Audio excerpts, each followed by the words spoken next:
শুভ সন্ধ্যা বন্ধুরা। এই দেখো আজকে একটা রেসিপি বানাচ্ছি। আজকে বানাবো এই যে রেসিপি ডিম দিয়ে। আর এখানে নিয়ে নিয়েছি পেঁয়াজ অনেকটা বেশি করে কুচিয়ে নিয়েছি, টমেটো অনেকটা নিয়েছি, কাঁচা লঙ্কা তোমরা ঝাল বুঝে দেবে তোমাদের পছন্দ মতন।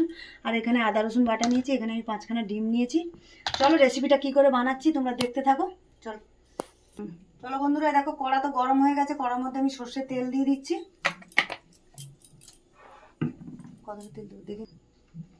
চলো বন্ধুরা, এই দেখো পেঁয়াজটা দিয়ে দিচ্ছি। তেল তো গরম হয়ে গেছে, পেঁয়াজটা দিয়ে দিলাম। এই রেসিপিটায় কিন্তু পেঁয়াজটা আর টমেটোটা বেশি দিতে হবে। তোমরা যে রুটি দিয়ে পরোটা দিয়ে খেতে পারো, খুব ভালো লাগবে খেলে।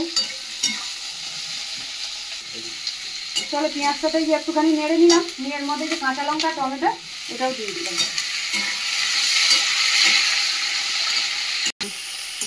চলো এই যে টমেটো কাঁচা লঙ্কাটাকে দিয়ে নেড়ে নিয়েছি। এই যে আদা রসুন বাটা আমি 1 চামচ দিয়ে দিলাম, দিয়ে এটাও একটু নেড়ে নেবো।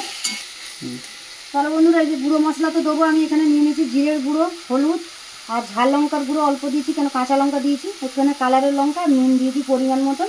আর এখানে যে আদা রসুন পেঁয়াজ টমেটো সব একসাথে একটু ভেজে নিলাম, নিয়ে এই যে মশলাটা আমি দিয়ে দিচ্ছি এর মধ্যে। চলো বন্ধুরা, এই দেখো মশলাটা তো আমার কষানো হয়ে গেছে ভালো করে, যে টমেটো সব গলে গেছে। এইবার আমি এর মধ্যে ডিমটা দিয়ে দেবো। চলো বন্ধুরা, এই দেখো ডিমটা আমি কিভাবে দিচ্ছি দেখে নাও। এই যে এইভাবে আমি ডিমটা পুরো বসিয়ে দিলাম। এইভাবে সব কটা ডিম আমি পাশে পাশে করে দিয়ে দেবো। চলো ডিমগুলো দিয়ে নিই। এই দেখো বন্ধুরা, এই যে আমি সব এই ডিমগুলো আস্তে আস্তে এইভাবে করে দিয়ে দিয়েছি। ডিমগুলো ভেঙে তোমরা চাইলে একটু ছড়ানো জায়গায় করলে একটু সুবিধা হয়, আমি একটু কড়াতে করেছি। এর মধ্যে এই দেখো মশলাতে তো নুন দিয়েছিলাম, আর উপর দিয়ে একটু ডিমের কুসুমে এই যে নুন ছড়িয়ে দিচ্ছি হালকা করে। চলো বন্ধুরা, এই দেখো অল্প করে একটু গরম মশলা উপর দিয়ে আমি ছড়িয়ে দিয়ে দিচ্ছি। এই যে অল্প একটু গরম মশলা ছড়িয়ে দিয়ে দিলাম। আর দেবো এই যে ধনে পাতা কুচি করে, শুধু পাতা কিন্তু কুচিয়ে রেখেছিলাম আমি ধনে পাতা, এটাও উপর দিয়ে যে ছড়িয়ে দিয়ে দিচ্ছি। ধনে পাতাটাও একটু বেশি করে দিতে লাগে এই রেসিপিটাতে। দিয়ে আর একটু ঢাকা চাপা দিয়ে আমি রেখে দেবো, যাতে কুসুমের যেটা টেনে যাবে। চলো বন্ধুরা, এই দেখো ডিমটা দেখো কত সুন্দরভাবে হয়ে গেছে। এই যে এইরকমই আমি কড়াতেই রেখে দেবো, এটা খাওয়ার সময় খালি কেটে কেটে নেবো।